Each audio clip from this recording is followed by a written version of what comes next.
Les lumières fluorescentes du wagon de métro clignotaient au-dessus de nos têtes, projetant des ombres malsaines sur les visages des passagers nocturnes qui semblaient aussi épuisés que je me sentais.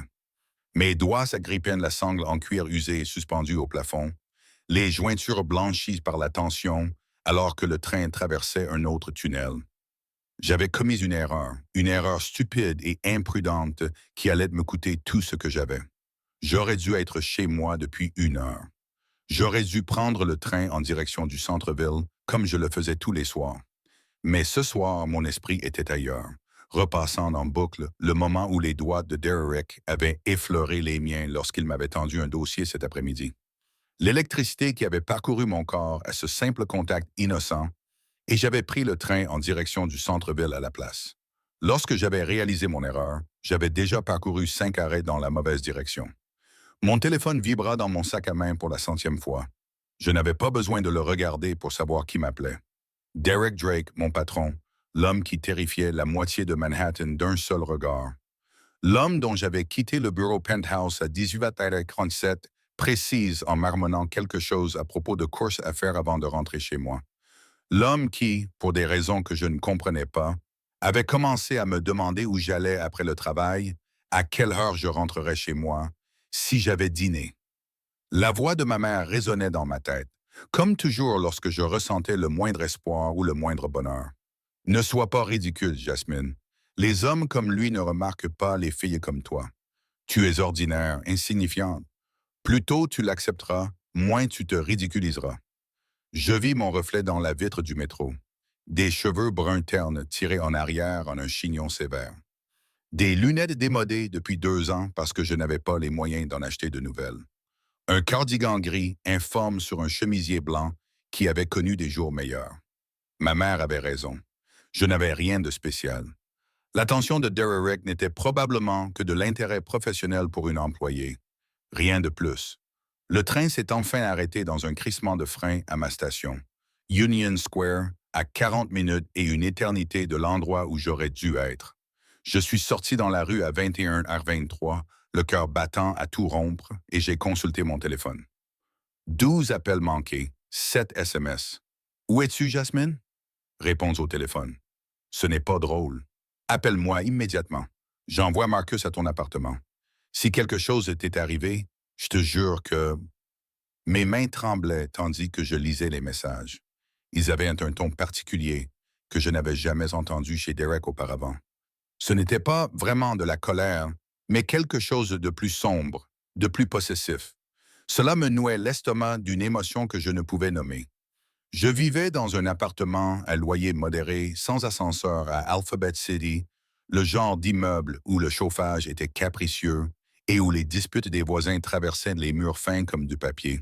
Il fallait marcher 20 minutes depuis le métro à travers des rues qui devenaient de plus en plus désertes et sombres à chaque pâté de maison. J'essayais généralement d'être rentré avant le coucher du soleil. Ce soir-là, je marchais dans l'ombre. Mes pas résonnaient sur le trottoir tandis que je passais rapidement devant des bodegas fermés et des devantures de magasins couvertes de graffiti. Un groupe d'hommes qui traînaient devant un bar au coin de la rue m'ont lancé quelque chose qui m'a fait rougir, mais j'ai gardé la tête baissée et j'ai accéléré le pas. J'étais presque arrivé, plus que 3 pâtés de maison. C'est alors que j'ai vu la voiture, une Escalade noire aux vitres teintées, garée au ralenti juste devant mon immeuble. Mes pas ont faibli. J'ai reconnu cette voiture. Je la voyais tous les matins devant le siège de Drake Industries lorsque j'arrivais au travail. J'avais vu Marcus, le chauffeur de Derrick, wow, ouvrir la porte arrière avec une précision experte. Que faisait la voiture de Derrick ici? Comme pour répondre à ma question, la porte arrière s'est ouverte et Derrick lui-même est sorti sur le trottoir. Même dans la faible lumière des réverbères, il était magnifique. 1,90 m de muscles secs, vêtu d'un costume anthracite impeccablement taillé, qui coûtait probablement plus cher que 3 mois de mon loyer. Ses cheveux bruns étaient légèrement ébouriffés, comme s'il les avait passés dans ses mains, et sa mâchoire était crispée, laissant deviner une émotion à peine contenue. Ses yeux rencontrèrent les miens à travers la distance, et l'intensité de son regard me cloua sur place. J'avais déjà vu Derek en colère. Je l'avais vu réduire des hommes adultes à balbutier des excuses d'un simple regard froid. Mais là, c'était différent. C'était de la fureur mêlée à quelque chose qui ressemblait presque à de la peur, et elle était entièrement dirigée contre moi. Où? Dit-il d'une voix qui portait dans la rue déserte avec un calme mortel. Tu y es allé? Je restais figé sur le trottoir, mon sac à main serré contre ma poitrine comme un bouclier. J'ai pris le mauvais train. Je suis désolé, Monsieur Drake, je ne l'ai pas fait exprès. Vous n'aviez pas l'intention d'ignorer 12 appels téléphoniques. Il s'avança vers moi, chaque pas mesuré et prédateur. Vous n'aviez pas l'intention de disparaître pendant 2 heures et demie sans un mot. Je n'y ai pas pensé. Commencé. Non, vous n'y avez pas pensé. Il s'arrêta juste devant moi. Assez près pour que je doive pencher la tête en arrière pour maintenir le contact visuel. Assez près pour que je puisse sentir son haut de Cologne. Un parfum coûteux et boisé qui m'a fait fléchir les genoux. Tu n'as pas pensé que peut-être, juste peut-être, quelqu'un pourrait s'inquiéter quand tu as disparu dans la nature. S'inquiéter? Le mot est sorti dans un murmure à peine audible. Pourquoi t'inquiéterais-tu pour moi? Quelque chose a traversé son visage. De la surprise, peut-être, ou de l'incrédulité. Pourquoi m'inquiéterais-je? Il s'est arrêté, les mâchoires serrées. Tu as la moindre idée de ce qui me passe par la tête quand l'un de mes employés ne répond pas au téléphone? Tout ce qui peut arriver à quelqu'un dans cette ville, surtout la nuit. Surtout. Il s'interrompit, mais pas avant que je l'entende. Surtout à toi. Je suis désolé, répétai-je, détestant le ton faible de ma voix. J'aurais dû appeler. Je ne pensais pas que tu remarquerais. Je ne pensais pas que je remarquerais. Il répéta ces mots comme s'ils lui faisaient physiquement mal. Bon sang, Jasmine. C'était la première fois qu'il m'appelait par mon prénom. Au cours des 6 mois où j'avais travaillé comme sa secrétaire, il m'avait toujours appelé « ma mademoiselle Cole » d'un ton sec et professionnel qui ne laissait rien transparaître de ses pensées. Entendre mon prénom dans sa voix, rauque d'émotion, dépourvu de ce contrôle minutieux, fit quelque chose de dangereux à mon équilibre. Tu trembles, observa-t-il en baissant les yeux vers mes mains qui tremblaient contre mon sac à main. Tu as froid? Avant que je puisse répondre, il ôta sa veste de costume et la posa sur mes épaules. La doublure en soie était encore chaude de son corps et sentait comme lui. Ce mélange enivrant d'eau de Cologne coûteuse et de quelque chose d'unique à Derek qui me faisait tourner la tête. Monsieur Drake, je ne peux pas. Si tu peux. Ses mains s'attardèrent sur mes épaules un peu plus longtemps que nécessaire, ses pouces effleurant mes clavicules à travers le tissu fin de mon chemisier. Et quand nous sommes seuls, tu peux m'appeler Derek. Je retins mon souffle. Ce ne serait pas approprié. Approprié. Ce juron semblait étrange dans sa bouche, rude et grossière d'une manière qui fit monter la chaleur dans le bas de mon ventre. Savez-vous comment se sont déroulées ces 2 dernières heures? J'ai appelé votre téléphone sans arrêt, je suis tombé sur votre messagerie vocale, j'ai envoyé Marcus à votre appartement, il m'a rapporté que vous n'étiez pas chez vous, que vos voisins ne vous avaient pas vu. J'ai imaginé tous les scénarios possibles. Je vais bien, l'interrompis-je, ma voix plus assurée que je ne me sentais. Vraiment, j'ai juste fait une erreur avec le métro. Ça ne se reproduira plus. Non, acquiesça-t-il, parce qu'à partir de maintenant, Marcus te ramènera chez toi tous les soirs. Je le fixais du regard. Ce n'est pas nécessaire. Je peux prendre le métro. Manifestement, tu ne peux pas, puisque tu t'es retrouvé de l'autre côté de Manhattan. Son regard ne quittait pas le mien. Il n'admettait aucune discussion. Marcus te ramènera tous les soirs, sans exception. Monsieur Drake, Derek, Derek. J'ai essayé ce nom sur ma langue, à la fois ravi et terrifié par l'intimité qu'il dégageait. J'apprécie votre offre, mais je ne peux pas l'accepter. Ce ne serait pas correct. Pourquoi pas? Parce que j'avais du mal à exprimer ce que la voix de ma mère criait dans ma tête. Il est juste poli. Il s'en fiche en réalité. Vous en faites toute une histoire parce que vous êtes mon patron. Et cela va au-delà des préoccupations professionnelles. Je ne veux pas être un fardeau. Son expression s'assombrit. Un fardeau. Je sais à quel point tu es occupé, à quel point ton temps est précieux. Je ne peux pas te demander ça. Tu ne me le demandes pas. Je te le dis. Il s'approcha, éliminant le peu d'espace qui restait entre nous. Sais-tu ce que j'ai vu ce soir, Jasmine? Quand tu n'as pas répondu à ton téléphone, quand je ne parvenais pas à vous trouver, j'ai imaginé toutes les choses terribles qui pourraient arriver à quelqu'un comme vous dans une ville comme celle-ci. Quelqu'un comme moi, ai-je répété. Belle, a-t-il simplement dit. Et ce mot m'a frappé comme un coup physique. Gentile, complètement inconsciente du regard que les hommes posent sur vous quand vous passez.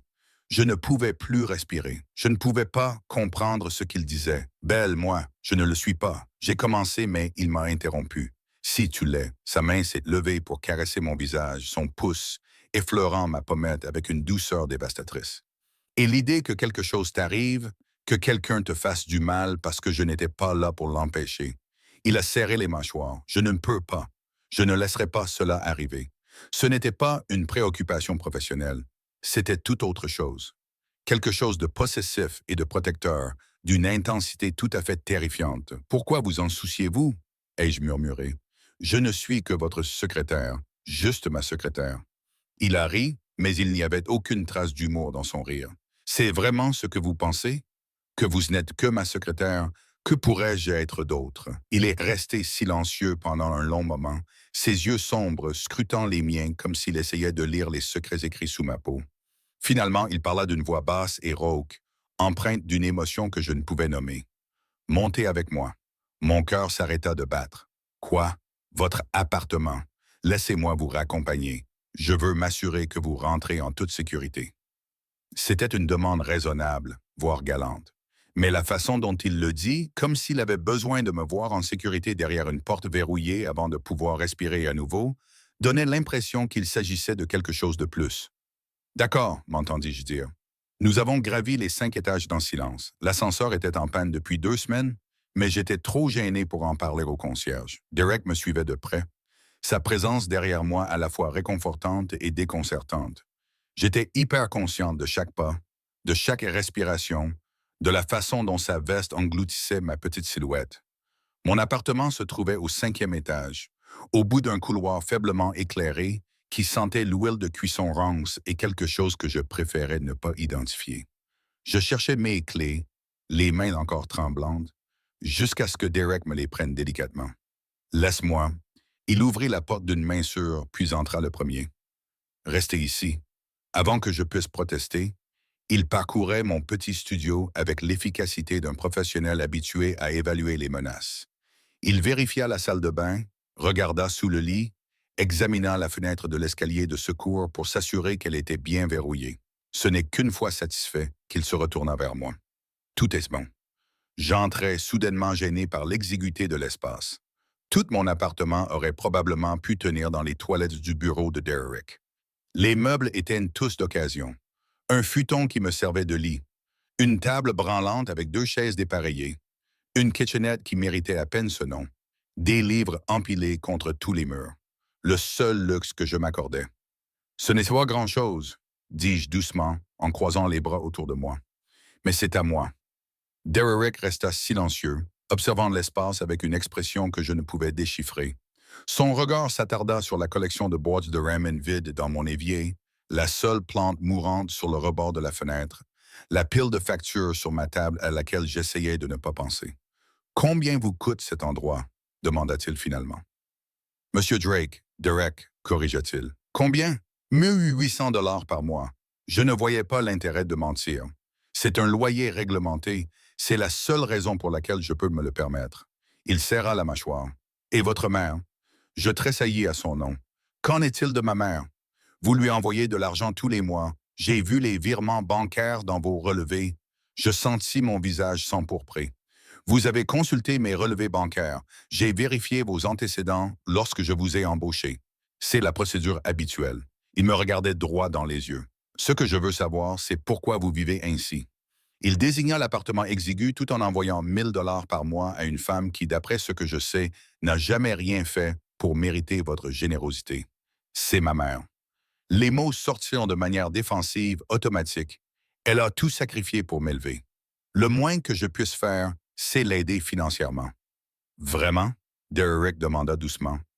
A-t-elle vraiment tout sacrifié ou vous l'a-t-elle répété tellement de fois que vous avez fini par le croire? La question me touchait de trop près. Je repensais au rappel constant de ma mère sur ce que je lui avais coûté. Chaque visite chez le médecin, chaque fourniture scolaire, chaque repas que j'avais mangé, soigneusement comptabilisé et jeté à ma figure. J'ai renoncé à mes rêves pour toi. Le moins que tu puisses faire, c'est de montrer un peu de gratitude.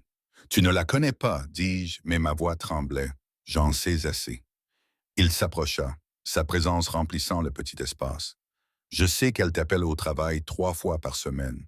Je sais que chaque appel te bouleverse, même si tu essaies de le cacher. Je sais que tu sautes le déjeuner pour économiser de l'argent parce que tu envoies la moitié de ton salaire à quelqu'un qui te fait te sentir inutile. Les larmes me piquaient les yeux. Arrête. Pourquoi? Parce que c'est vrai. Sa voix s'adoucit. Jasmine, tu es brillante dans ton travail, organisée, efficace, capable d'anticiper mes besoins avant même que je ne les exprime. Tu es la meilleure secrétaire que j'ai jamais eue. Et cela veut dire beaucoup, compte tenu de la succession d'incompétents que j'ai employés au fil des ans.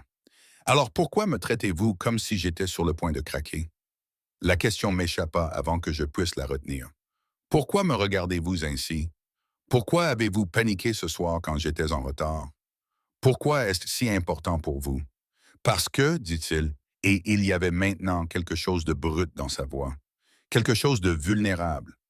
Je ne peux pas m'empêcher de penser à vous.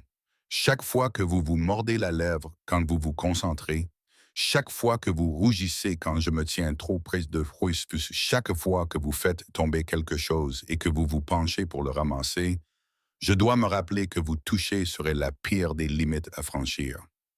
Il prit une inspiration. Je suis obsédé par vous, Jasmine. Je le suis depuis le jour où vous êtes entré dans mon bureau pour votre entretien, l'air à la fois terrifié et déterminé. Je ne pouvais plus parler, ni bouger. Je ne pouvais rien faire d'autre que fixer de cet homme qui venait de bouleverser mon monde entier en quelques phrases. C'est pour ça que je m'inquiète, continua-t-il. C'est pour ça que j'ai paniqué ce soir. Parce que l'idée qu'il t'arrive quelque chose, que je te perde avant même d'avoir... Il s'arrêta, serrant les mâchoires. Je dois partir avant de faire quelque chose que nous regretterons tous les deux. Il s'est dirigé vers la porte et la panique m'a envahi.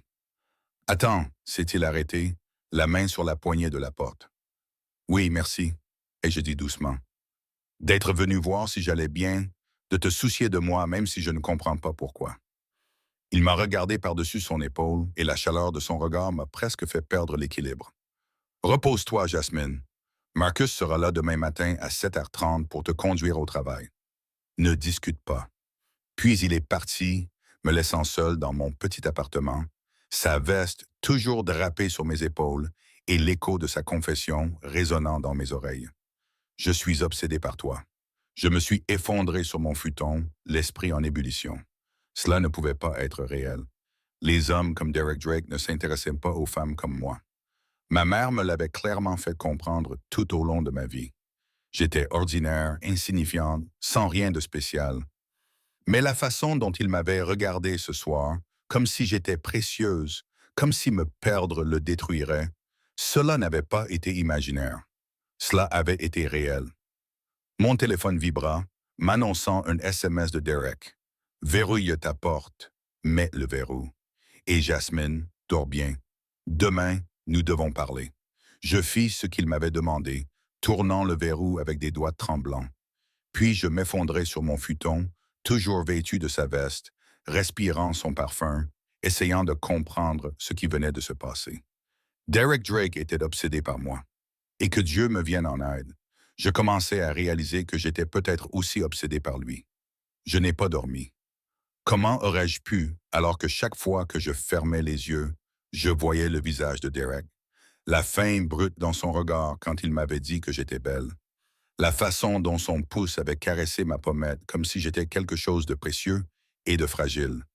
À 7h28, j'attendais à l'entrée de mon immeuble, vêtu de mon uniforme habituel composé d'un pantalon sobre et d'un chemisier modeste, les cheveux tirés en arrière en un chignon sévère, que ma mère insistait toujours pour me faire porter afin que j'aie l'air présentable. J'avais essayé de remettre la veste de Derrick dans son état d'origine, mais elle sentait toujours son odeur, et j'avais passé beaucoup trop de temps ce matin-là à la respirer avant de me forcer à la plier soigneusement et à la mettre dans mon sac. La escalade noire s'est arrêtée à 7h30 pile. Marcus est sorti du siège conducteur, l'air professionnel et neutre, et m'a ouvert la portière arrière. Bonjour, mademoiselle Cole. Bonjour, Marcus. J'ai hésité à la porte. Ce n'est vraiment pas nécessaire. Je peux prendre le métro. Monsieur Drake a été très clair à ce sujet, mademoiselle. Quelque chose qui ressemblait à un amusement a traversé son visage buriné, et je travaille pour lui depuis assez longtemps pour savoir quand il est inutile de discuter. Je me suis installé sur la banquette arrière, les joues en feu. L'intérieur sentait le cuir et la richesse, si éloignés de l'air vicié, et des taches suspectes du métro que j'avais l'impression d'entrer dans une autre dimension. Alors que Marcus s'engageait dans la circulation, mon téléphone vibra.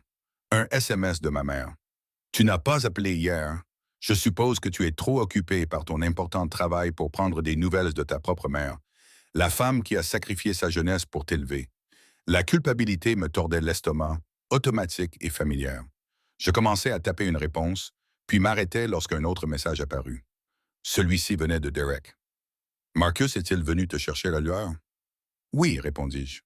Merci, mais ce n'est vraiment pas nécessaire. Sa réponse fut immédiate. Ça l'est pour moi. On en parlera quand tu seras là.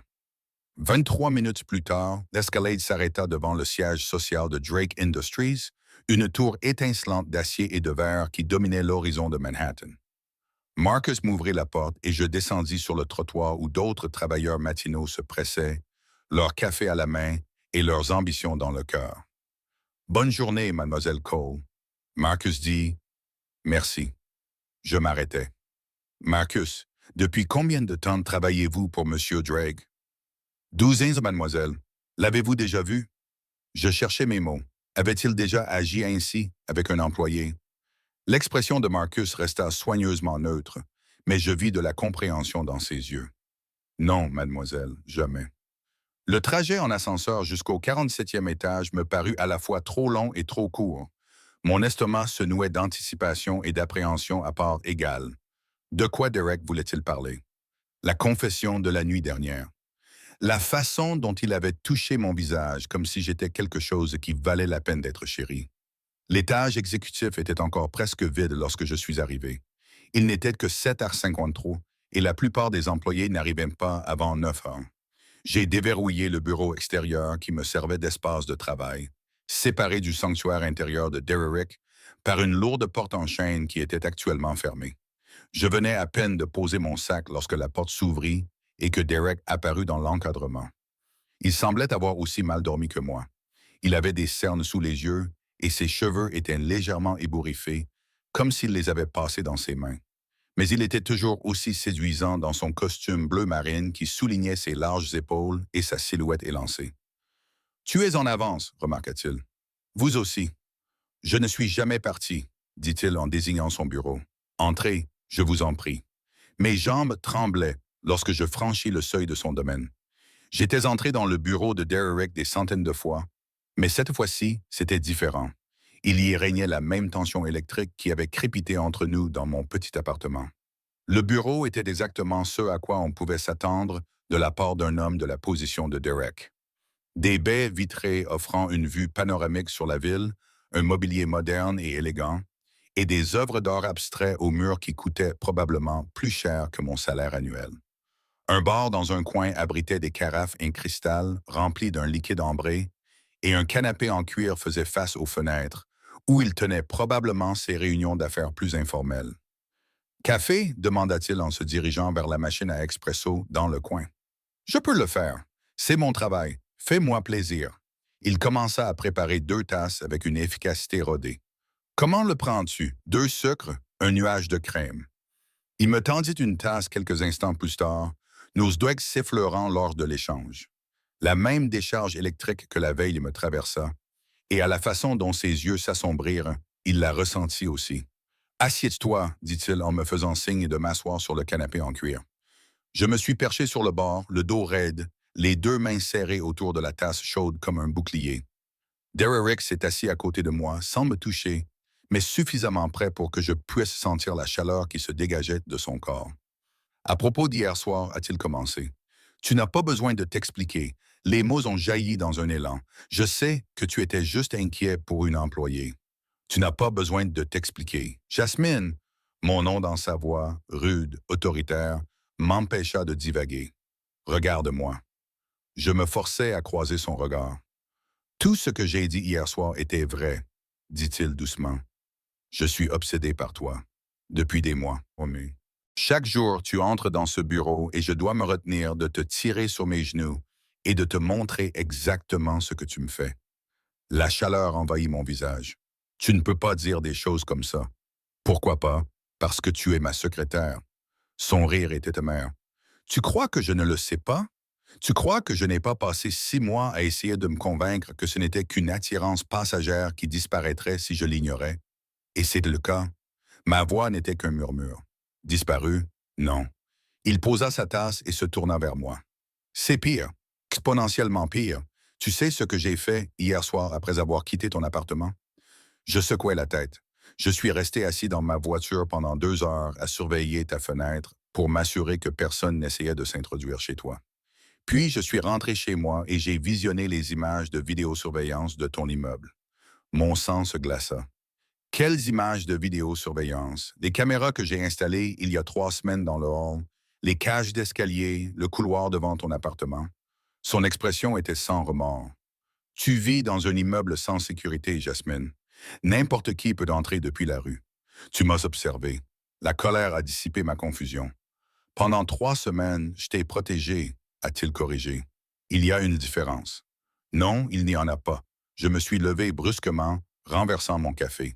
C'est du harcèlement, Derek. C'est une violation de ma vie privée. Je sais. Il s'est levé aussi, réduisant la distance entre nous. Je sais que c'est bien.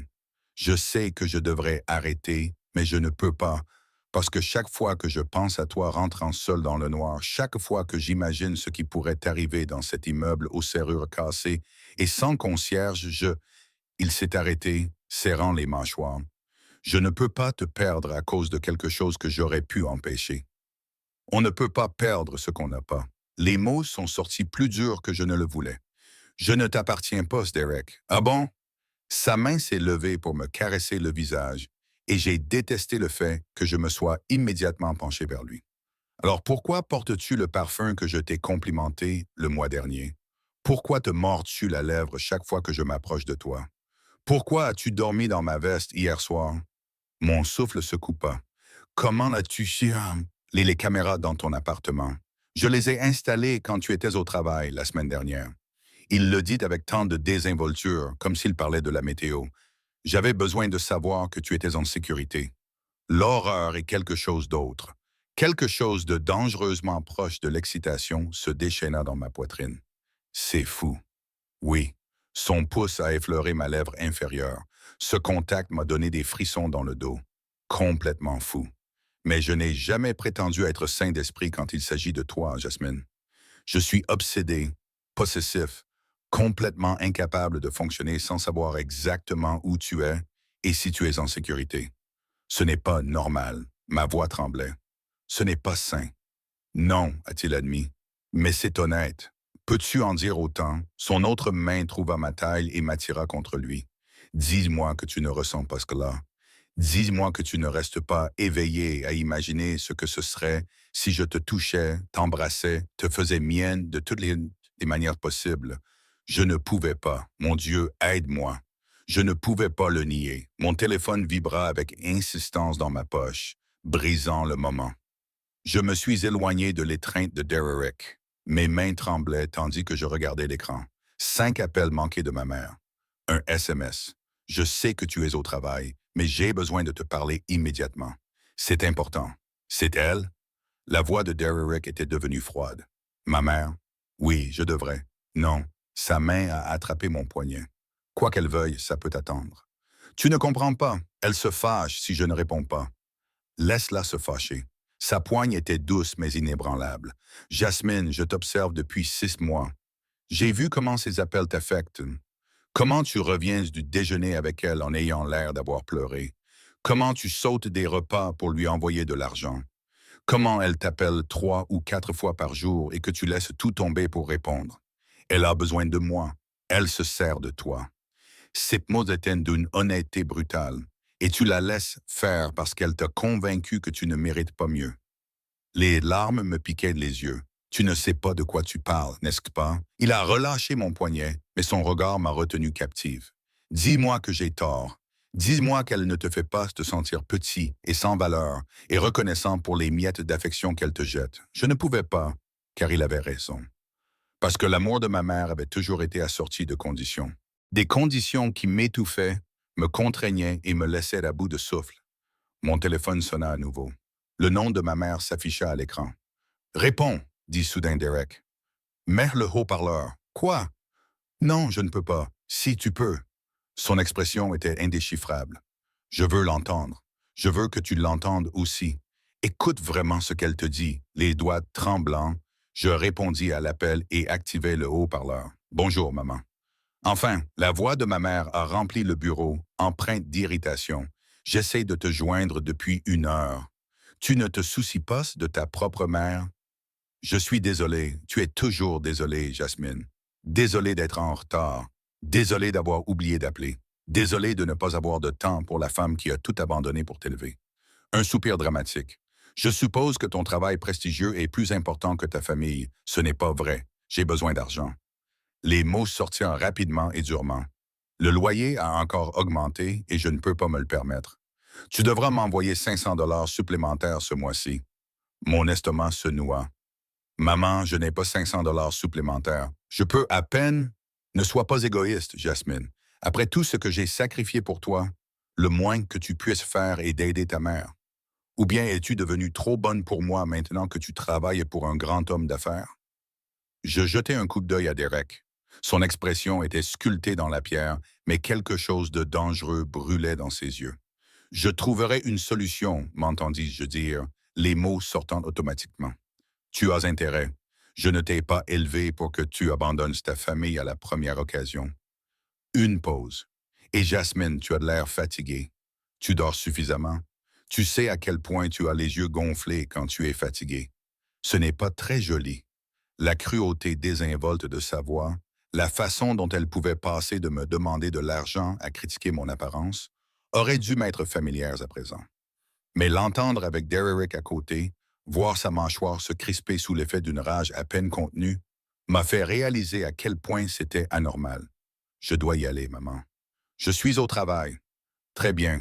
Envoie l'argent avant vendredi et essaye de faire quelque chose pour tes cheveux. Ce chignon te donne l'air d'une vieille fille. Elle a raccroché avant que je puisse répondre.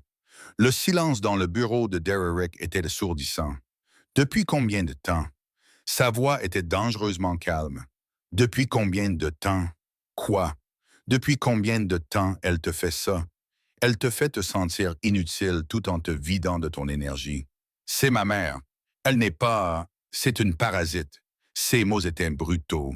Une narcissique qui a passé toute ta vie à te convaincre que tu n'es pas assez bien, pas assez jolie, pas digne d'amour ou de bonheur ou de quoi que ce soit qui ne lui profite pas directement. Des larmes coulaient sur mes joues. Tu ne comprends pas. Je comprends parfaitement, dit-il en s'approchant de moi, ses mains encadrant mon visage avec une douceur dévastatrice. Je comprends que tu as été tellement conditionné à accepter des miettes que tu ne reconnais même pas quand quelqu'un essaie de tout te donner. Tout, m'étranglai-je. Tout, confirma-t-il. Ma protection, mon dévouement, toutes les ressources à ma disposition pour m'assurer que tu ne manques plus jamais de rien. Ses pouces essuyèrent mes larmes, à commencer par ta mère. Qu'est-ce que tu vas faire? Son sourire était froid. Je vais lui montrer ce qui arrive quand quelqu'un fait du mal à ce qui m'appartient. Tu ne peux pas simplement... J'ai commencé, mais le téléphone de Derrick a vibré avant que je puisse terminer ma protestation. Il a jeté un coup d'œil à l'écran, son expression s'assombrissant. J'ai une réunion dans 10 minutes. Nous poursuivrons cette discussion ce soir chez moi. Chez toi? Ma voix monta d'une octave. Derek, je ne pense pas 19H.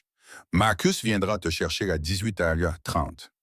Il se dirigeait déjà vers son bureau, son téléphone collé à l'oreille, aboyant des ordres en italien à quelqu'un à l'autre bout du fil.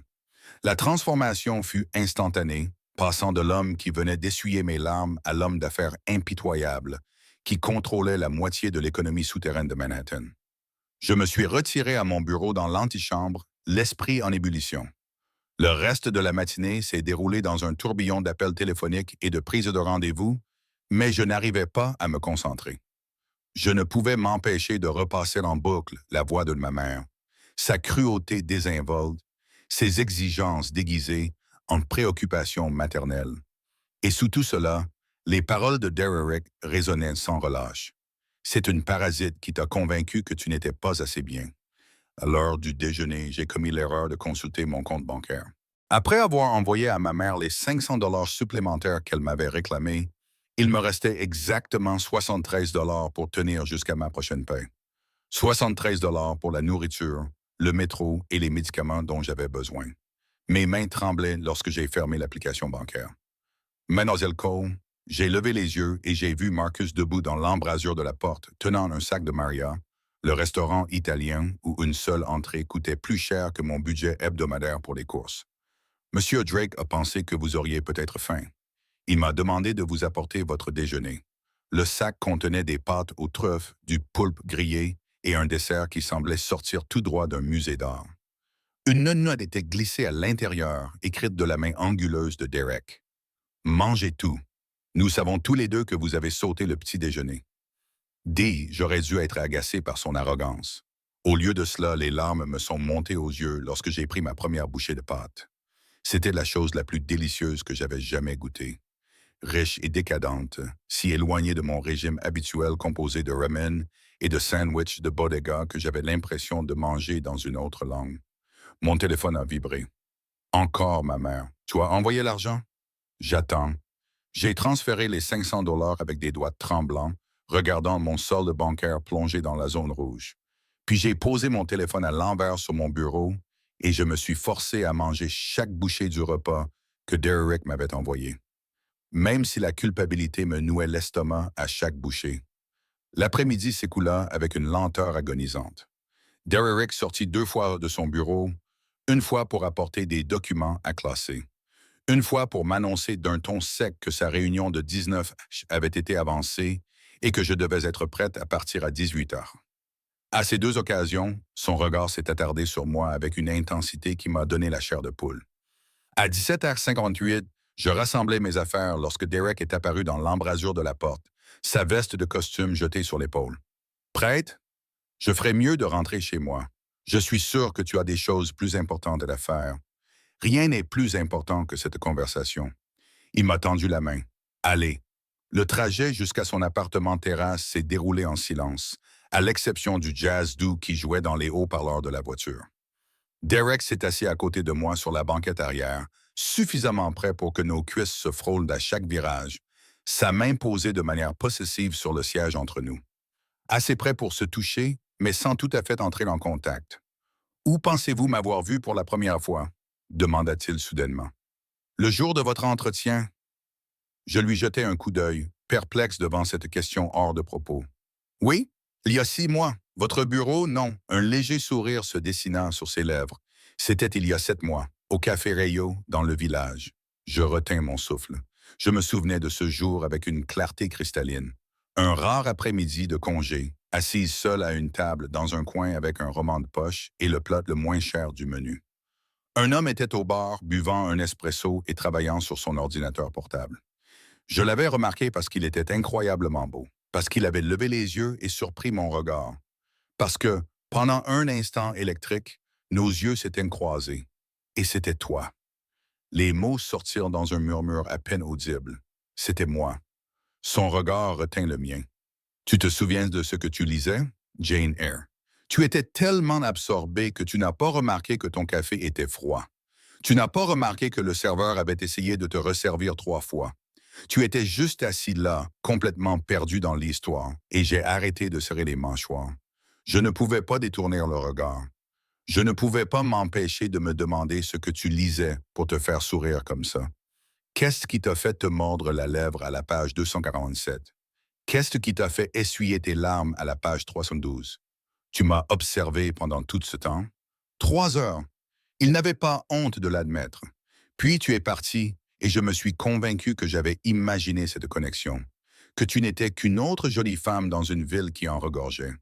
Il s'est penché vers moi, mais je ne pouvais m'empêcher de penser à toi. Je ne pouvais pas me sortir cette image de la tête. Toi, dans ce coin, complètement inconsciente de ta beauté, de tous les hommes dans ce café qui essayaient d'attirer ton attention alors que tu lisais simplement ton livre, perdu dans ton propre monde. Mon cœur battait à tout rompre, et quand je suis venu pour l'entretien, je t'ai immédiatement reconnu. Je me suis dit que c'était une coïncidence et que je t'embaucherais uniquement sur la base de tes qualifications. Son rire était autodépréciatif. Mais en vérité, j'avais déjà pris ma décision avant même que tu n'ouvres la bouche. Tu allais travailler pour moi, être près de moi tous les jours, et j'allais découvrir si la connexion que j'avais ressentie était réelle ou imaginaire. Et j'ai à peine reconnu ma propre voix. C'était réel, c'est réel, tellement réel que cela me terrifie. Sa main a finalement comblé la distance recouvrant la mienne. J'ai construit toute ma vie sur le contrôle, Jasmine. Je contrôle mes affaires, ma réputation, mes réactions. Je ne laisse personne m'approcher suffisamment pour avoir de l'importance. Et puis tu es entré dans ma vie à 2 reprises. D'abord dans ce café, puis dans mon bureau, et tous les murs que j'avais soigneusement construits se sont effondrés. La voiture s'est arrêtée et j'ai réalisé que nous étions arrivés à son immeuble, une tour élégante à Tribeca, qui avait probablement une meilleure sécurité que la plupart des bâtiments gouvernementaux. Marcus a ouvert la porte, mais Derek n'a pas bougé immédiatement. « Je veux que tu comprennes quelque chose avant que nous montions, » a-t-il dit doucement. « Ce que je vais te proposer, l'arrangement que je te propose, ce n'est pas de la charité, ce n'est pas de la pitié, c'est du pur égoïsme de ma part. » « Quel arrangement? Monte, s'il te plaît. » Son penthouse était tout ce que j'avais imaginé. Des baies vitrées offrant une vue imprenable sur les lumières de la ville, un mobilier minimaliste et des œuvres d'art dans les tons noirs et gris qui coûtaient probablement plus cher que mon immeuble. Mais ce sont les touches personnelles qui ont attiré mon attention. Un exemplaire bien usé du Comte de Monte Cristo sur la table basse, un tourne-disque vintage dans un coin, des photos sur la cheminée montrant un Derek plus jeune avec un homme âgé qui avait la même mâchoire carrée. « Mon grand-père, » dit Derek en remarquant mon regard, « il m'a élevé après la mort de mes parents. Il m'a tout appris sur le métier, tant les aspects légitimes que ceux qui le sont moins. Je suis désolé pour vos parents. Ne le soyez pas. Je me souviens à peine d'eux. Il s'est dirigé vers le bar et a versé 2 verres de vin. Mais mon grand-père, lui, comprenait ce que signifiait protéger ce qui vous appartient, faire tout ce qui est nécessaire pour assurer la sécurité de vos proches. Il m'a tendu un verre puis m'a invité à m'asseoir sur le canapé. Nous nous sommes assis et, pendant un moment, il s'est contenté de me regarder. On aurait dit qu'il mémorisait chaque détail. « Je veux que tu emménages ici, » a-t-il fini par dire. J'ai failli y laisser tomber mon verre. « Quoi? Emménage avec moi. Laisse-moi m'occuper de toi. Ton loyer, tes dépenses, les exigences de ta mère, tout. Je ne peux pas. C'est fou. » Vraiment? Il a posé son verre et s'est tourné vers moi. « Tu survives à peine, Jasmine. Tu envoies la moitié de ton salaire à une femme qui te traite comme un fardeau. Tu sautes des repas. Tu vis dans un immeuble qui n'est pas sûr. Tu es en train de te noyer et je te tends une bouée de sauvetage. En échange de quoi? » La question est sortie plus durement que je ne le voulais. « Que veux-tu de moi? » « Tout. » Il n'hésita pas. « Ton temps, ta confiance, ta présence dans ma vie. Je veux me réveiller en sachant que tu es en sécurité. Je veux m'endormir avec toi dans mon lit. Je veux effacer tous les mensonges que ta mère t'a racontés sur ta valeur et les remplacer par la vérité. » Ce n'est pas normal, Derek. Ce n'est pas comme ça que fonctionnent les relations. Je ne te propose pas une relation normale. Sa main retrouva la mienne. Je t'offre ma protection, ma sécurité, une chance d'exister sans avoir à regarder constamment par-dessus ton épaule, sans te soucier de l'argent, sans te sacrifier pour quelqu'un qui ne le mérite pas. Et si je dis non, sa mâchoire se crispa, alors je respecterai ton choix. Mais je n'arrêterai pas d'essayer de prendre soin de toi. Le service de voiture continuera, les repas continueront. Les caméras de sécurité, elles, ne sont pas négociables. J'ai besoin de savoir que tu es en sécurité, Jasmine. Même si tu n'es pas à moi, j'ai besoin de ça. Je ne suis pas un bien que l'on peut revendiquer. Non, il était d'accord. Tu ne l'es pas. Tu es bien plus que ça. Tu es la femme à laquelle je ne peux m'empêcher de penser. Celle qui me donne envie d'être meilleure que je ne le suis. La seule personne qui m'ait jamais regardé et vu au-delà du pouvoir et de l'argent pour découvrir quelque chose qui vaut la peine d'être aimé. Je ne te connais même pas. Mais même en le disant, je savais que ce n'était pas vrai. Je l'avais observé pendant 6 mois. La façon dont il traitait ses employés avec respect, les dons qu'il faisait à des associations caritatives sans jamais le rendre public. La loyauté farouche qu'il inspirait à des gens comme Marcus. Je le connaissais mieux que je ne voulais l'admettre. Alors apprends à me connaître. Son pouce traçait des motifs sur ma paume. Viens vivre ici pendant un mois. Laisse-moi te prouver que ce n'est pas une obsession passagère. Laisse-moi te montrer ce que l'on ressent quand on est chéri plutôt qu'utilisé. Ma mère ne le permettra jamais. Ta mère, dit Derek d'une voix glaciale, n'a pas son mot à dire. Tu as 26 ans, Jasmine. Tu n'as pas besoin de sa permission pour choisir ta propre vie. Cette vérité m'a frappé comme un coup physique. À 26 ans, je cherchais toujours l'approbation de ma mère. J'essayais toujours d'être assez bonne, assez jolie, assez reconnaissante. J'ai besoin de temps pour réfléchir. Prends tout le temps dont tu as besoin. Il porta ma main à ses lèvres et embrassa mes jointures. Mais pendant que tu réfléchis, reste ici ce soir. Laisse-moi te préparer à dîner. Laisse-moi te montrer ce que ta vie pourrait être. Chaque partie logique de mon cerveau criait que c'était trop rapide, trop intense, trop tout. Mais la partie de moi qui avait passé 26 ans à se sentir invisible, indésirable, insuffisante, cette partie murmurait. Et s'il disait la vérité? Et si tu pouvais avoir tout ça? Un soir, je me suis entendu dire, juste un dîner, puis je rentre chez moi. Son sourire était triomphant. Pour l'instant, Derek cuisinait pour un soir. Je l'observais depuis un tabouret de bar installé près de l'îlot de cuisine, encore sous le choc de cette réalité surréaliste. Voir un homme qui contrôlait la pègre de Manhattan couper habilement des légumes en dés et faire revenir des coquilles Saint-Jacques dans une poêle en cuivre. Il avait retroussé les manches de sa chemise, dévoilant des avant-bras musclés.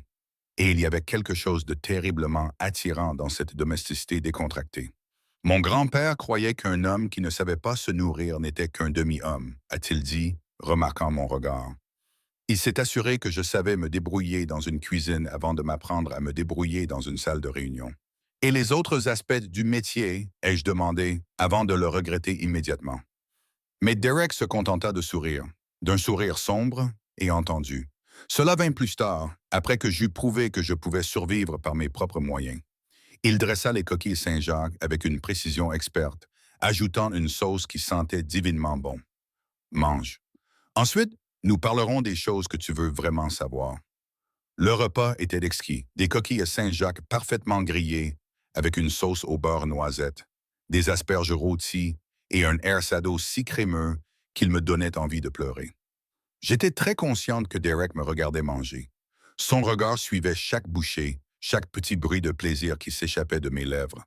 Tu me fixes, ai-je fini par dire en posant ma fourchette. Je ne peux pas m'en empêcher. Tu rends les choses les plus insignifiantes érotiques. Sa voix s'est abaissée. La façon dont tu fermes les yeux quand quelque chose a bon goût.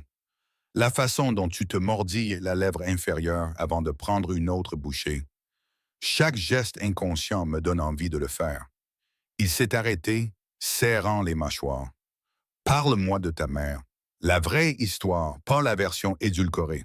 J'ai pris une longue gorgée de vin, puisant du courage dans le liquide. Que veux-tu savoir? Tout. Quand a-t-elle commencé à te faire sentir inutile?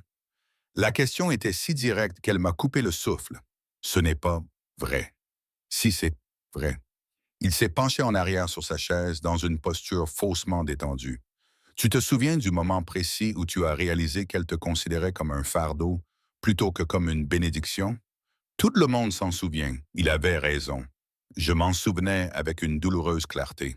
J'avais 12 ans, je me tenais dans l'embrasure de la porte de la chambre de ma mère, vêtue d'une nouvelle robe qu'elle m'avait achetée pour les photos de classe. J'étais tellement excité. Il était rare qu'elle m'achète quelque chose de neuf. Mais quand je lui ai montré, en tournant sur moi-même pour faire virevolter la jupe, elle m'a regardé avec un regard froid et critique. C'est bien, je suppose, même si ça élargit tes hanches. Il faudra surveiller tes portions. Puis elle s'était retournée vers son miroir, me congédiant. Et Jasmine, arrête de sourire autant. Ça te fait paraître grosse. J'ai raconté cela à Derek, d'une voix à peine plus forte qu'un murmure. Je lui ai parlé de ces années de critiques soigneusement calibrées. Jamais assez jolie, jamais assez mince, jamais assez reconnaissante pour le sacrifice d'avoir été élevée par une mère célibataire qui avait tout abandonné pour m'avoir. Vraiment? Demanda Derek doucement. Tout abandonné, comme elle le dit, qu'elle aurait pu être mannequin. Que m'avoir mise au monde avait ruiné son corps et ses chances. Que je lui dois. Le juron était violent. C'est de la manipulation, Jasmine, le classique manuel du parent narcissique. Faire en sorte que l'enfant se sente éternellement redevable afin qu'il ne remette jamais en question le fait d'être utilisé. On dirait que tu as de l'expérience en la matière. Son expression se crispa. Ma mère n'était guère mieux avant sa mort. Mon grand-père a passé des années à réparer les dégâts qu'elle avait causés, m'apprenant que l'amour ne devrait pas être perçu comme une dette. Il tendit le bras par-dessus la table et couvrit ma main de la sienne. Ta mère ne changera jamais. Elle ne réalisera jamais soudainement ta valeur et ne te traitera jamais en conséquence. La seule chose que tu peux contrôler, c'est de continuer à la laisser te vider de ton énergie. C'est ma mère, dis-je automatiquement, mon ancien mécanisme de défense se mettant en marche. C'est une maltraitante. La voix de Derrick était douce mais implacable. Et tu es sa victime. Mais tu n'as plus à l'être. Mon téléphone vibra sur le comptoir, un autre SMS de ma mère. Derrick jeta un coup d'œil au message, puis revint vers moi. Répondez-lui, dit-il. Je veux voir quelle excuse elle a cette fois-ci. Je déverrouillai mon téléphone avec des doigts tremblants. Le message était exactement celui auquel je m'attendais. As-tu envoyé l'argent? Je ne peux pas payer mes factures parce que ma fille est trop occupée par sa vie luxueuse pour se soucier de sa propre mère. Je suppose que je ne devrais pas être surprise. Tu as toujours été égoïste. Donne-moi le téléphone, dit Derek calmement. Quoi? Non, Jasmine, donne-moi le téléphone. Quelque chose dans sa voix, un mélange d'autorité et de certitude absolue, me fit obéir. Je le regardais, le cœur battant, tandis que ses pouces volaient sur le clavier. Que fais-tu? La panique se fit entendre dans ma voix. Ce que tu aurais dû faire il y a des années. Il me montra l'écran. Le message disait « Je suis Derek Drake. Je suis l'employeur et le partenaire de Jasmine. Toute demande d'argent à l'avenir devra m'être adressée, et non à elle. Elle ne vous soutiendra plus financièrement. Si cet arrangement vous préoccupe, mes avocats se feront un plaisir d'en discuter avec vous. Passez une bonne soirée. Vous ne pouvez pas faire ça. » Je m'écriai, mais il avait déjà appuyé sur « Envoyer ». Mon téléphone se mit immédiatement à sonner, le nom de ma mère s'affichant à l'écran. « Ne réponds pas, m'a dit Derek. Elle va continuer à appeler. Elle va se pointer à mon appartement. Alors c'est une bonne chose que tu restes ici. » Il l'a dit avec désinvolture, comme si c'était déjà décidé. Là où elle ne pourra pas t'atteindre sans passer par la sécurité de l'immeuble, et je te promets que ma sécurité ne laisse personne passer le hall d'entrée sans mon autorisation explicite. Je n'ai jamais accepté de rester ici. Non, a-t-il concédé. Mais tu le feras parce qu'au fond, tu sais que j'ai raison. Tu sais que rester dans cet appartement, continuer à te sacrifier pour une femme qui te considère comme un distributeur automatique, te tue à petit feu. Il a contourné la table et m'a aidé à me lever. Je t'offre une issue, Jasmine. La sécurité, la sûreté, une chance d'exister sans avoir à t'excuser constamment d'occuper de l'espace. Et qu'est-ce que tu retires de cet arrangement? Ma voix était plus tremblante que je ne l'aurais voulu. Vraiment? Toi? Ses mains ont encadré mon visage. Je pourrais me réveiller en sachant que tu es en sécurité. Je pourrais te regarder manger sans me soucier de savoir si tu peux te le permettre. Je pourrais te voir te détendre au lieu d'être constamment tendu, comme si tu attendais la prochaine critique. Son pouce a tracé le contour de ma lèvre inférieure. Et finalement, quand tu seras prête, je pourrais te toucher comme je le fantasme depuis 7 mois. Une vague de chaleur m'envahit. C'est fou. Probablement. Ses lèvres esquissèrent ce sourire dangereux. Mais je n'ai jamais été particulièrement cessé quand il s'agit de toi. Dis oui, Jasmine, reste ici. Laisse-moi prendre soin de toi. Pour combien de temps? Aussi longtemps que tu me le permettras. Pour toujours, si j'ai mon mot à dire. Mon téléphone continuait de sonner. Ma mère, implacable comme toujours. J'ai pensé retourner dans mon appartement exigu, recommencer à sauter des repas, à compter mes sous et à m'excuser d'exister. Puis j'ai regardé Derek, la farouche protection dans ses yeux, la délicatesse avec laquelle il me touchait, comme si j'étais quelque chose de précieux. Une semaine, me suis-je entendu dire. Je resterai une semaine, à titre d'essai. Si ça ne marche pas, ça marchera. Il m'embrassa sur le front, s'attardant là. Je m'en assurerai. Mais nous avons besoin de règles de base. Des règles de base. Tu as ta propre chambre, celle à côté de la mienne. Tu es libre d'aller et venir comme tu le souhaites, mais Marcus te conduira partout où tu auras besoin d'aller. Plus de métro. Ses mains glissèrent jusqu'à ma taille. Tu réponds toujours à mes appels. Si tu es en retard, si quelque chose arrive, tu me le dis immédiatement. Cela semble non négociable. Sa voix se durcit. Après hier soir, après ne pas savoir où tu étais, c'est ma seule exigence absolue. J'ai besoin de savoir que tu es en sécurité, Jasmine. J'aurais dû discuter. J'aurais dû insister pour conserver une certaine indépendance.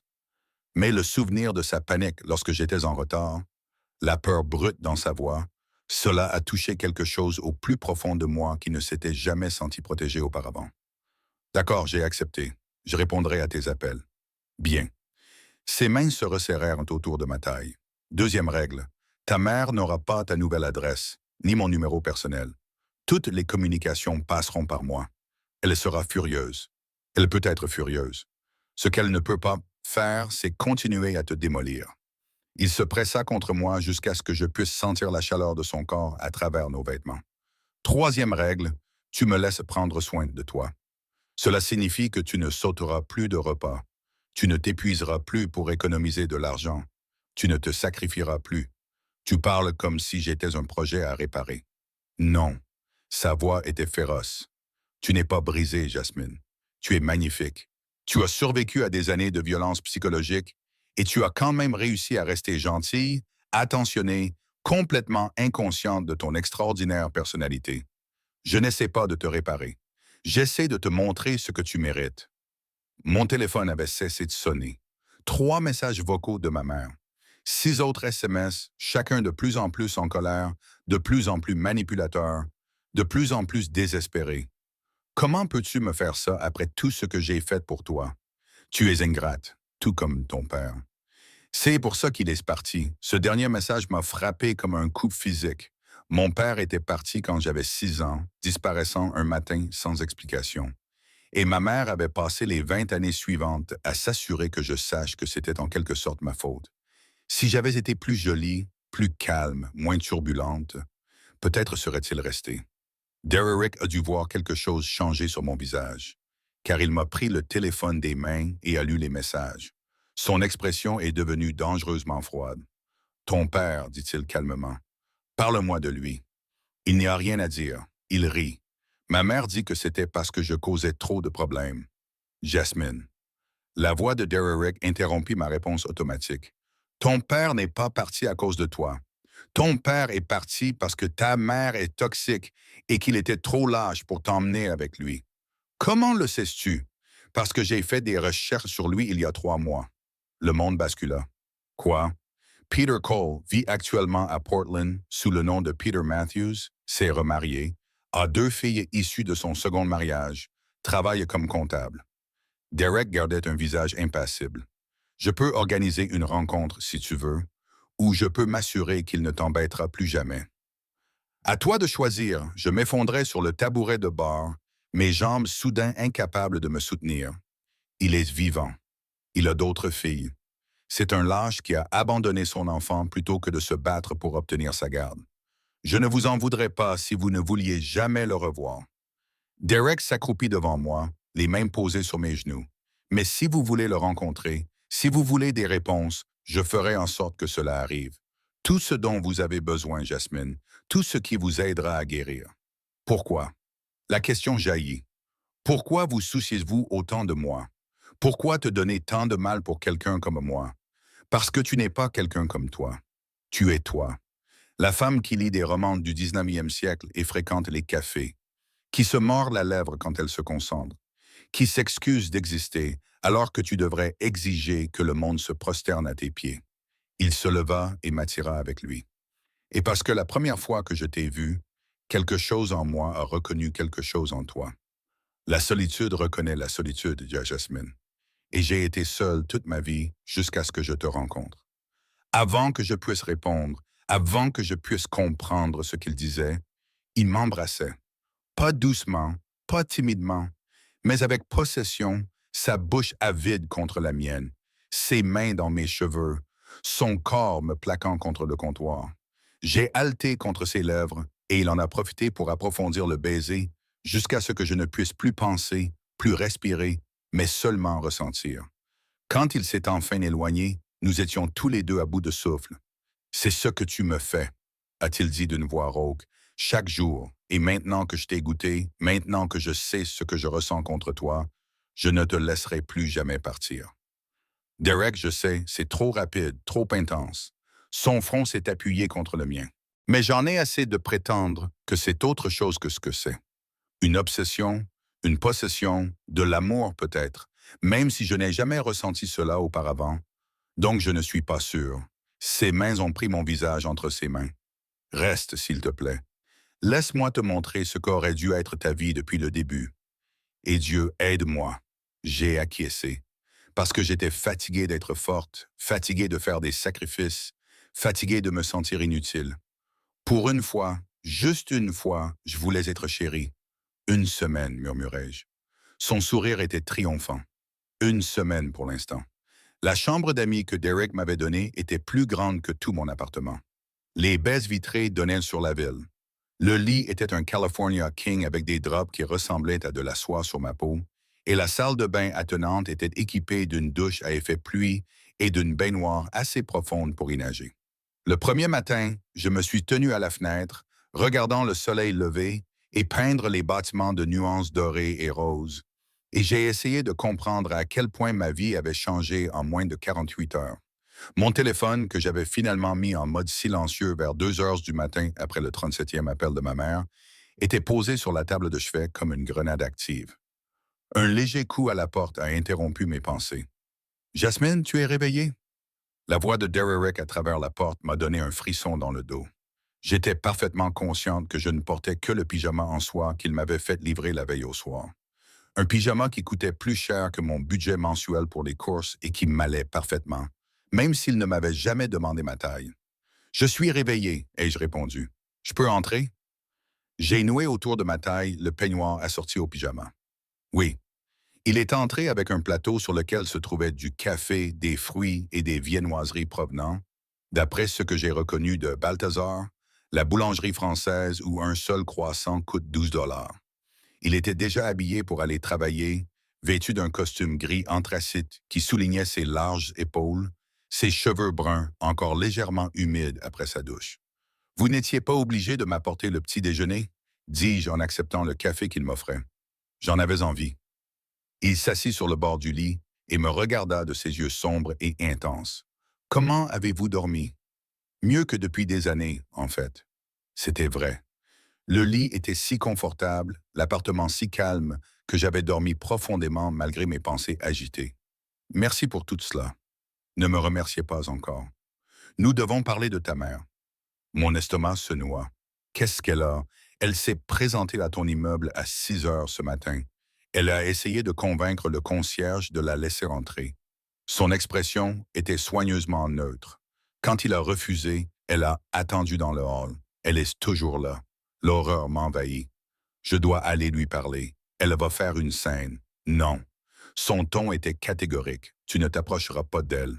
Pas avant qu'elle comprenne qu'elle n'a plus aucun droit de te voir. Derek, tu ne comprends pas. Elle va me rendre la vie impossible. Elle va appeler mon travail. Se présenter au bureau, elle a déjà essayé. Elle a appelé la ligne principale de Drake Industries à 7h30 pour demander à te parler. Notre réceptionniste a reçu l'ordre de la transférer à mon avocat personnel. Il a bu une gorgée de café. Marcus est en train d'expliquer à ta mère que tout nouveau harcèlement entraînera une ordonnance restrictive. Elle est également informée que le concierge de ton ancien appartement a reçu l'ordre de l'expulser si elle revient. J'aurais dû être soulagé. Au lieu de cela, j'ai senti la panique m'étreindre la gorge. Elle va être tellement en colère. Tu ne sais pas comment elle est quand elle est en colère. Je sais exactement comment elle est. Sa voix était froide. J'ai visionné les images de vidéosurveillance de votre immeuble, toutes les visites des 3 derniers mois. J'ai vu comment elle vous parle, comment elle vous fait pleurer, comment vous lui donnez de l'argent que vous n'avez pas les moyens de lui donner, tandis qu'elle vous reproche de ne pas être assez reconnaissante. Il posa sa tasse avec un soin délibéré. Cela s'arrête maintenant.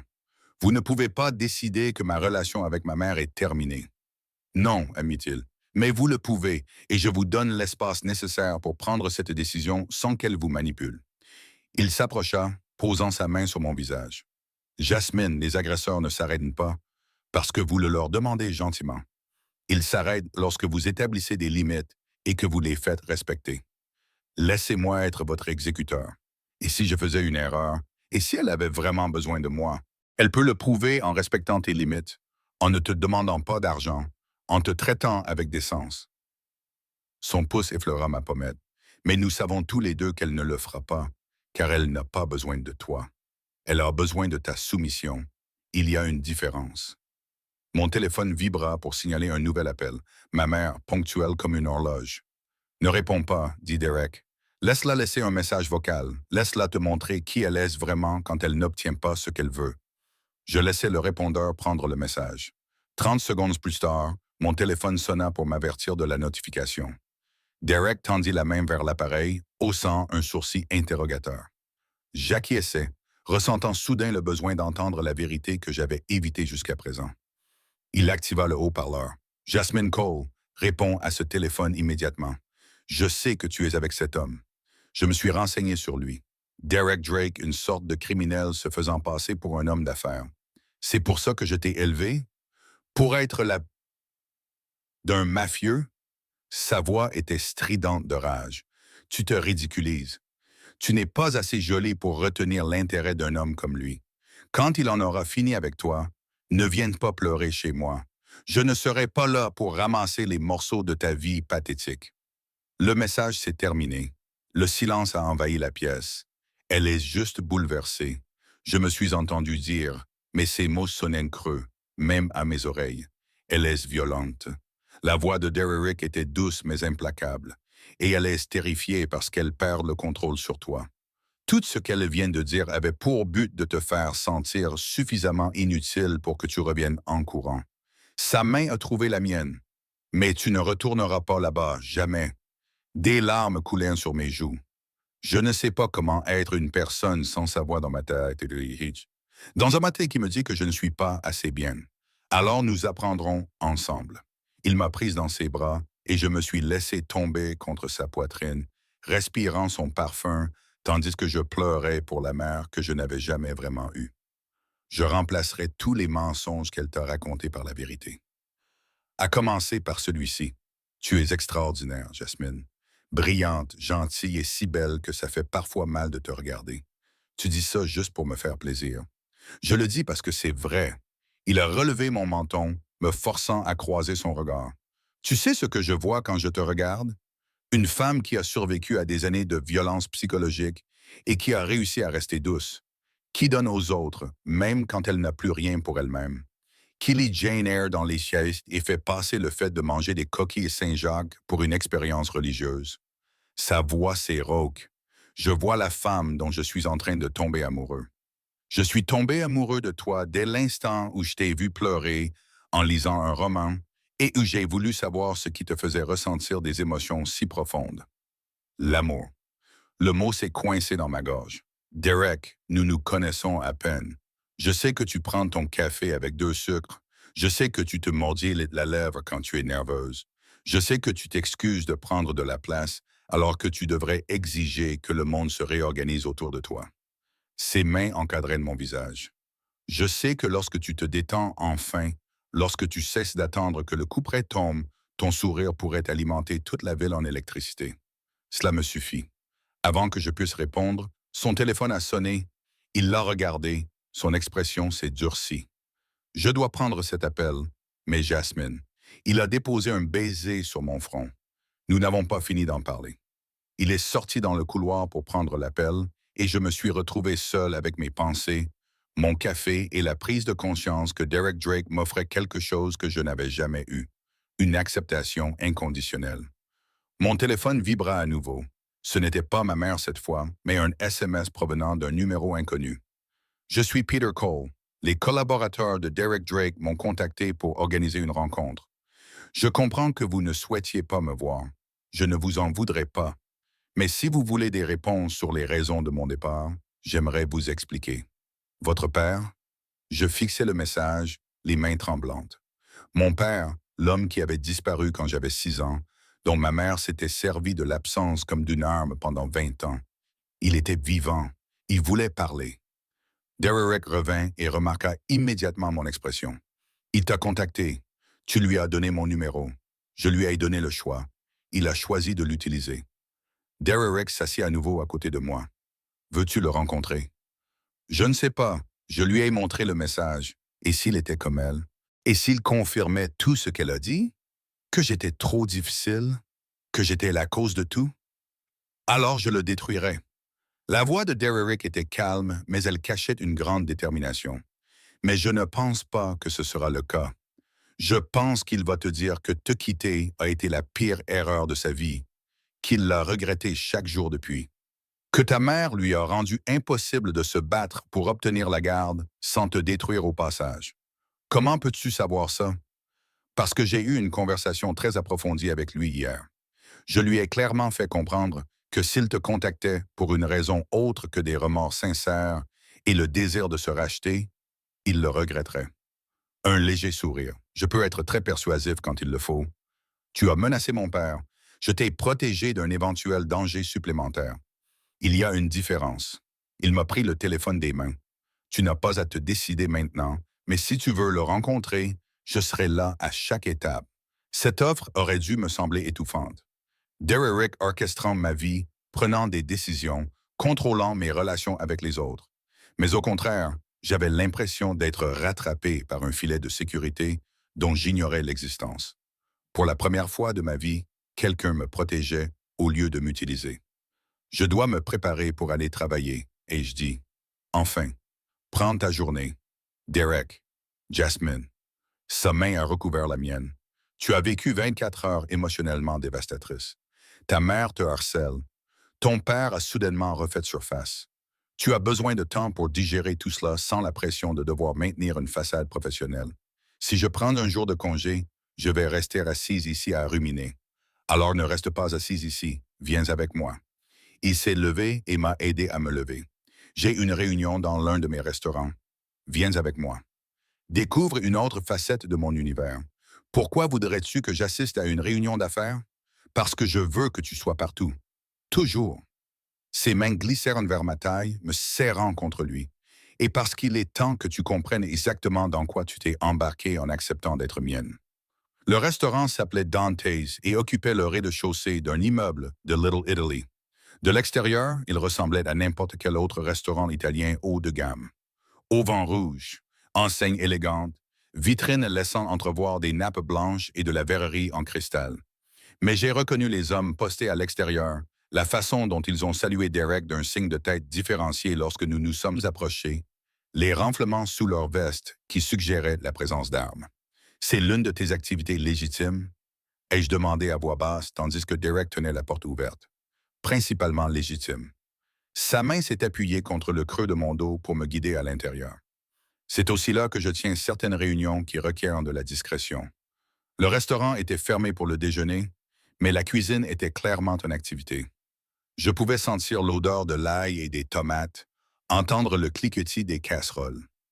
Un homme est sorti de l'arrière-boutique, plus âgé que Derek d'une dizaine d'années, avec des mèches argentées dans ses cheveux foncés et des yeux qui m'évaluaient avec une intensité inconfortable. Monsieur Drake, vous êtes en avance. Son regard s'est posé sur moi et vous avez amené de la compagnie. Marco, voici Jasmine Cole, ma partenaire. Ce mot m'a fait frissonner malgré les circonstances. Jasmine, Marco Giordano.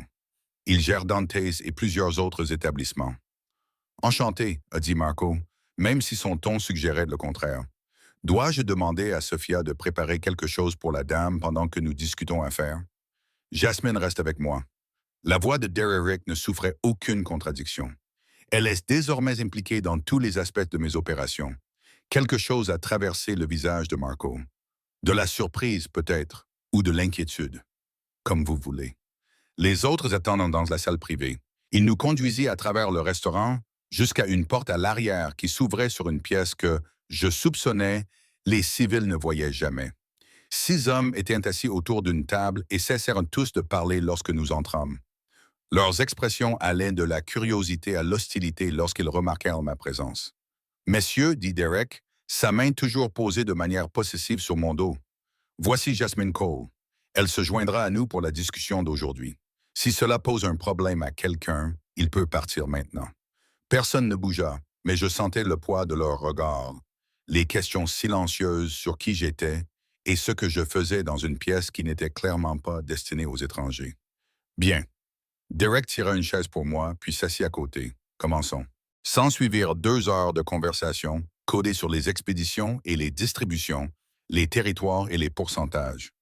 J'en compris suffisamment pour savoir que tout cela n'était pas tout à fait légal, mais Derek avait raison de dire que ces activités étaient pour l'essentiel légitimes. L'aspect illégal semblait destiné à faciliter les choses, à contourner les réglementations qui, sinon, étoufferaient les activités légales. Mais c'est la façon dont les hommes me regardaient qui m'a fait comprendre dans quoi je m'étais vraiment embarqué. Ce n'était pas exactement du respect, mais de la crainte. La crainte que l'intérêt que Derek me portait me rende intouchable. La crainte que me faire du mal leur attire des conséquences qu'ils ne pouvaient imaginer. J'étais sous la protection de l'homme le plus dangereux de Manhattan. Et Dieu m'aidait, je commençais à aimer ça. L'appel est arrivé 3 jours plus tard, à 2h47 du matin. Je séjournais dans l'appartement terrasse de Derek depuis près d'une semaine, m'habituant à un rythme qui me semblait à la fois étrange et parfaitement naturel. Il partait travailler avant que je me réveille, mais il y avait toujours du café qui m'attendait et un mot avec une variante de «Bonjour, ma belle».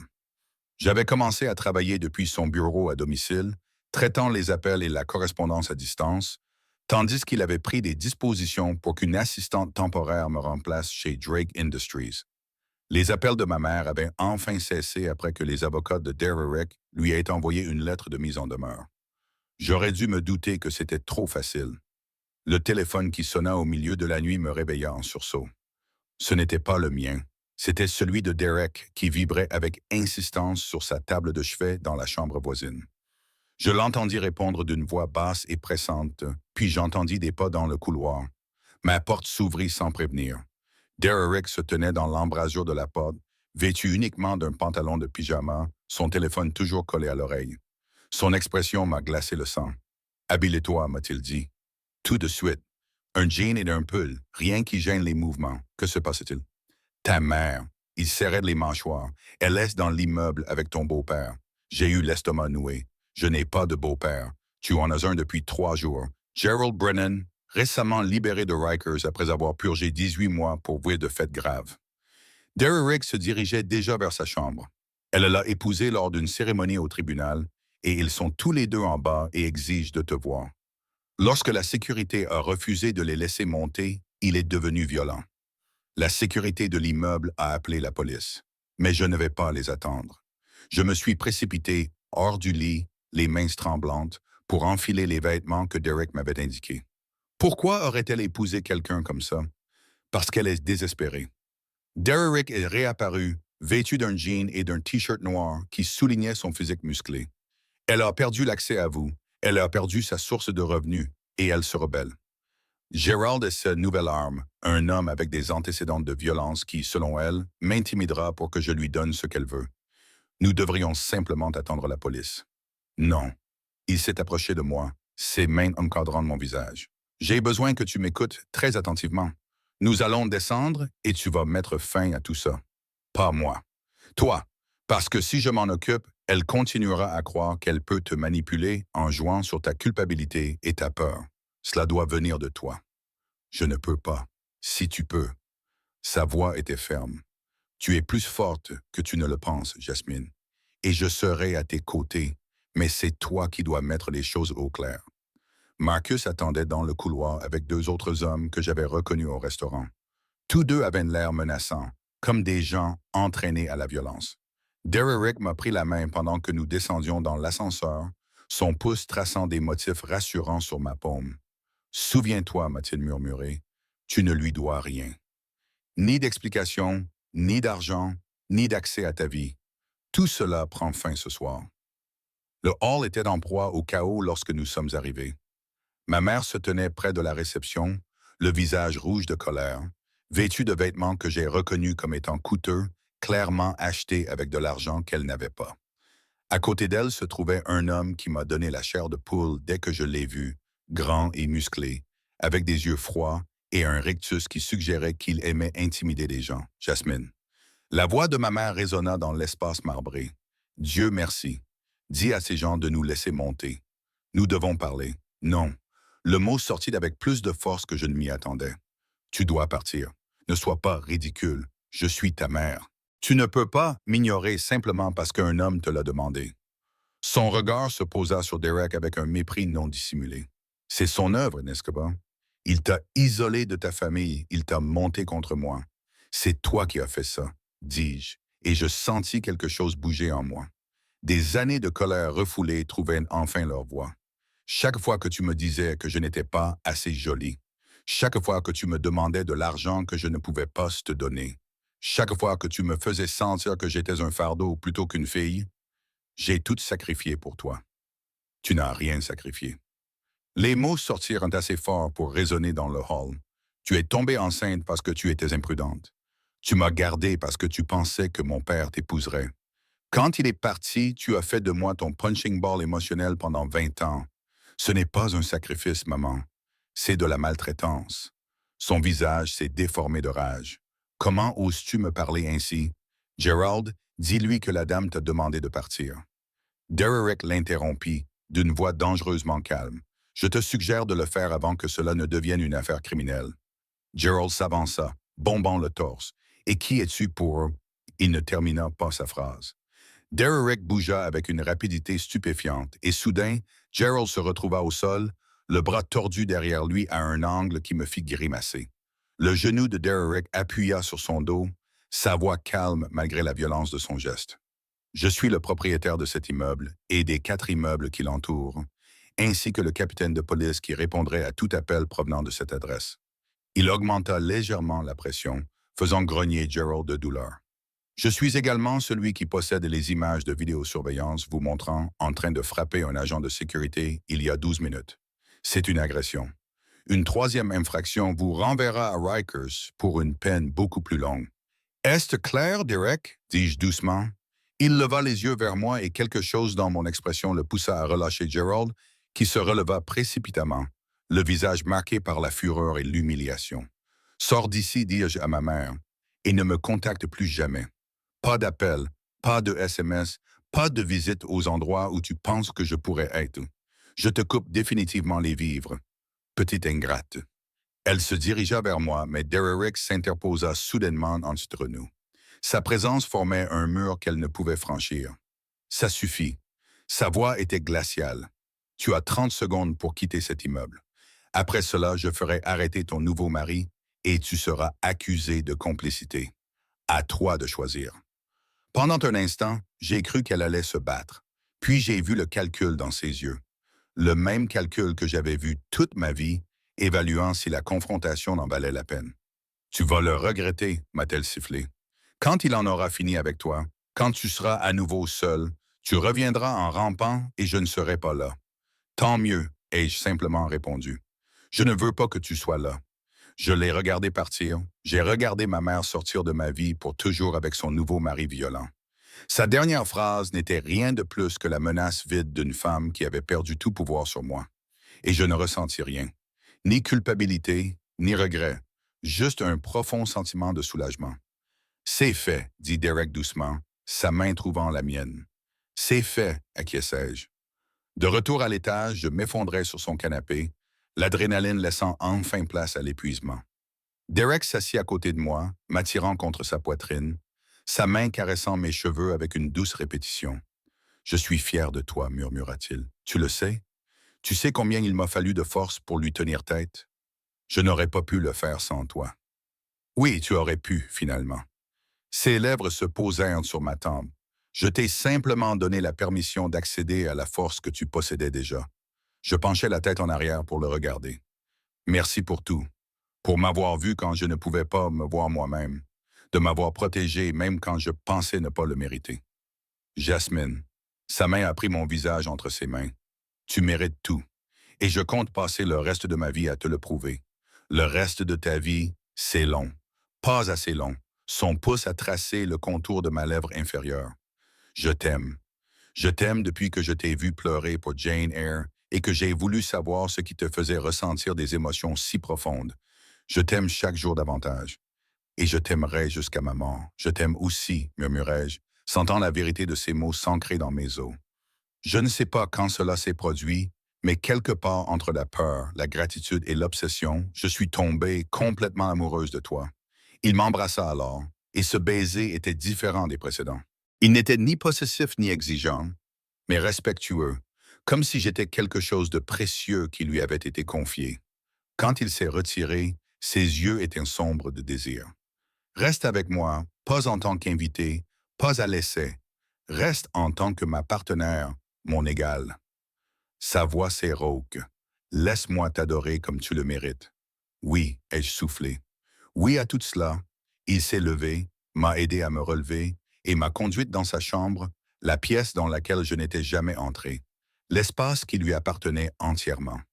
Le lit était immense, les draps gris foncés, et les fenêtres offraient une vue sur la ville qui me donnait l'impression que nous flottions au-dessus du monde. Les sphinx de Dererick trouvèrent l'ourlet de mon pull, puis s'arrêtèrent. Dis-moi d'arrêter et je m'arrêterai. Dis-moi que tu n'es pas prête. Je suis prête. J'ai moi-même retiré mon pull par-dessus ma tête. Je suis prête depuis que tu as touché mon visage pour la première fois et que tu m'as dit que j'étais belle. Ce qui suivit était tout ce que je n'avais jamais eu. Des mains douces qui exploraient plutôt qu'elles n'exigeaient. Des baisers qui adoraient plutôt qu'ils ne consumaient. Des mots murmurés contre ma peau qui me faisaient me sentir comme une déesse plutôt qu'une obligation. Derek prit son temps, explorant chaque centimètre de mon corps, effaçant des années de critiques de ma mère par ses caresses. « Tu es parfaite », murmura-t-il contre ma gorge. « Chaque centimètre de toi, et je vais passer des heures à te le prouver. » Et c'est ce qu'il fit. Au moment où l'aube s'est levée sur la ville, j'avais été profondément aimé, profondément revendiqué, profondément convaincu de ma propre valeur. Je m'allongeais dans les bras de Dererick, mon corps agréablement endolori, mon cœur plus comblé que je n'aurais jamais pu l'imaginer. « J'ai quelque chose pour toi », a-t-il dit doucement, en tendant la main vers le tiroir de la table de chevet. Il en a sorti une petite boîte en velours. J'allais attendre, faire les choses correctement. Mais après cette nuit, il l'ouvrit pour révéler une bague, sans ostentation, mais parfaite. Un simple anneau en platine avec un seul diamant. « Épouse-moi, Jasmine. Non pas parce que je suis obsédé, même si je le suis. Non pas parce que je veux te protéger, même si je le veux. Mais parce que je t'aime et que je veux passer chaque jour à te prouver que tu mérites tout ce que la vie peut t'offrir de meilleur. J'aurais dû dire que c'était trop rapide. J'aurais dû insister pour que nous prenions plus de temps. Mais en le regardant dans les yeux, en ressentant la certitude de ce que nous avions construit en si peu de temps, je savais qu'il n'y avait qu'une seule réponse possible. Oui, ai-je dit. Oui au mariage. Oui à l'éternité. Oui à cet amour magnifique et fou que nous avons réussi à créer. Il a glissé la bague à mon doigt, puis m'a embrassé à nouveau. Et j'ai pensé à la femme que j'étais, il y a quelques semaines à peine, invisible, effrayée, convaincue de sa propre inutilité. Elle avait disparu. À sa place se trouvait quelqu'un de nouveau. Une femme qui connaissait sa valeur, qui pouvait tenir tête aux agresseurs, qui avait trouvé l'amour dans l'endroit le plus inattendu. J'étais la partenaire de Derek Drake, son égale, sa future épouse. Et je n'avais jamais été aussi sûr de quoi que ce soit dans ma vie.